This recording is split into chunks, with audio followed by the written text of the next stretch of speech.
নমস্কাৰ স্বাগতম জনাইছোঁ নলেজ ক্লেৰিটিৰ অন্য এটি ভিডিঅ'লৈ আজিৰ ছেশ্যনত আলোচনা কৰিম জুন মাহৰ গুৰুত্বপূৰ্ণ দিনসমূহ ডেছক্ৰিপশ্যনত লিংক দিয়া আছে ইয়াৰ আগৰ ভিডিঅ'কেইটা চাই ল'ব পাৰিব ব'লক তেন্তে ভিডিঅ'টি আৰম্ভ কৰোঁ 5 জুন ৱৰ্ল্ড এনভাইৰনমেণ্ট ডে আমি সকলোৱে জানো যে প্ৰতি বছৰে 5 জুন তাৰিখে বিশ্ব পৰিৱেশ দিৱস নাইবা ৱৰ্ল্ড এনভাইৰনমেণ্ট ডে পালন কৰা হয় কাৰণ 1972 চনৰ এই দিনটোতে ছুইডেনৰ ষ্টকহোম চহৰত United nations conference on the human environment আৰম্ভ হৈছিল।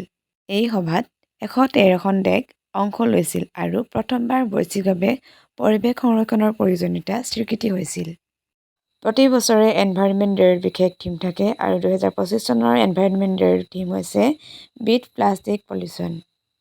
7 June world food safety day প্ৰতি বছৰে 7 জুন তাৰিখে ৱৰ্ল্ড ফুড ছেফটি ডে পালন কৰা হয়। 2018 চনত UN জেনেৰেল এছেম্বলিয়ে এই দিন ঘোষণা কৰিছিল। ইয়াৰ উদ্দেশ্য হ'ল খাদ্য সুৰক্ষা সকলোৰে দায়িত্ব বুলি বিশ্বজুৰি সচেতন বৃদ্ধি কৰা আৰু খাদ্য দূষণৰ বাবে হোৱা অসুখ হ্ৰাস কৰা।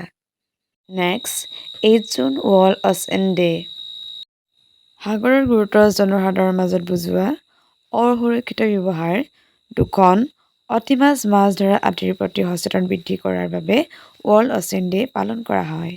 2008 চনত ইউনাইটেড জেনেৰেল এছেম্বলিয়ে আনুষ্ঠানিকভাৱে 8 জুন তাৰিখটো ৱৰ্ল্ড অ'চেন ডে বুলি ঘোষণা কৰে। 12 June world day against child labour 2002 চনত ইণ্টাৰনেশ্যনেল লেবাৰ অৰ্গেনাইজেশ্যনে প্ৰথমবাৰ এই দিনটো ঘোষণা কৰিছিল।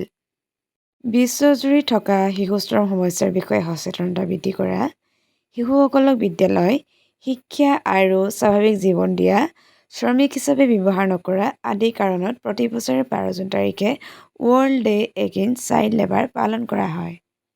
Next 14 June world blood donor day প্ৰতি বছৰে 14 জুন তাৰিখে ৱৰ্ল্ড ব্লাড ডনাৰ ডে পালন কৰা হয় কিয়নো ৰক্তদানকাৰীসকলক ধন্যবাদ জনাবলৈ ৰক্তদানৰ প্ৰয়োজনীয়তা আৰু গুৰুত্বৰ বিষয়ে সমাজত সচেতনতা বৃদ্ধি কৰিবলৈ প্ৰাণ ৰক্ষা কৰাৰ বাৰ্তা দিবলৈ বিশেষকৈ accident surgery cancer child birth আদিত ৰক্তদানৰ জীৱন ৰক্ষা কৰাৰ বাৰ্তা দিবলৈ প্ৰতি বছৰে 14 জুন তাৰিখে ৱৰ্ল্ড ব্লাড ডনাৰ ডে পালন কৰা হয়।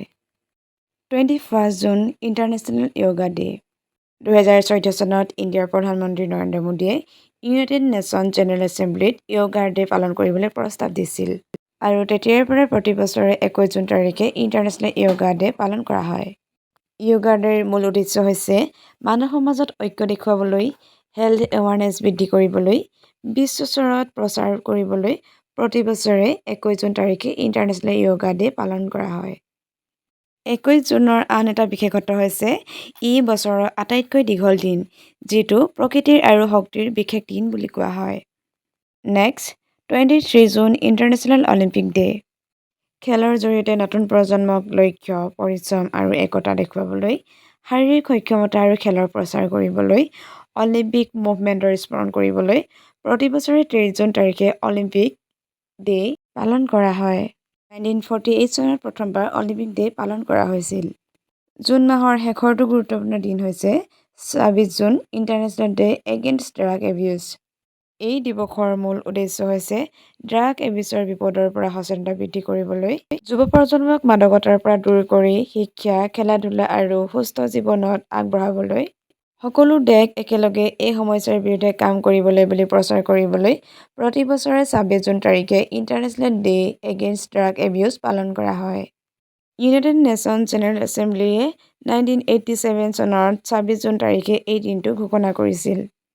আজিৰ ভিডিঅ'টো ইমানেই আছিল। যদি ভিডিঅ'টো ভাল লাগে লাইক কৰি দিব আৰু ভিডিঅ'টি কেনে পালে কমেণ্ট কৰি জনাব।